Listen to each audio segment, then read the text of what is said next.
பண்ணணும்னு அவசியம் இல்லை. விடுமா, நீ பண்றதுதான் கரெக்டு. இப்படி பண்ணாதான் புருஷனுக்கும் உன் அருமை தெரியும். அம்மா கொஞ்ச நேரம் அமைதியா இருங்கம்மா, நான் பாத்துக்கிறேன். நம்ம இப்படி அவரை விட்டுட்டு ஃபீல் பண்றோம், ஆனா அவரு இவ போன எனக்கு என்ன? நானே இவ்வளவு வெளியே போக சொன்னேன். நாம கடையில சாப்பிட்டு ஜாலியா இருக்கலாம். அவர் எங்க என்ன பத்தியெல்லாம் ஃபீல் பண்ண போறாரு? காலையில விழுந்திருந்தா எல்லா வேலையும் செஞ்சிருப்பா, டீயும் போட்டு கொடுத்துருப்பா. சே, அவதான் வீட்டுல இல்லையே, சாப்பாடு மட்டும் எப்படி இருக்கும்?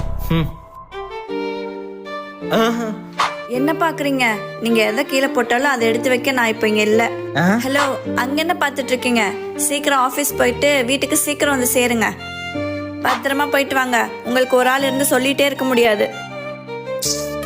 நில்லுங்க. எத்தனை தடவை சொல்லியிருக்கேன் வீட்டுக்குள்ள வரும்போது கை கால் கழுவிட்டு வாங்கன்னு.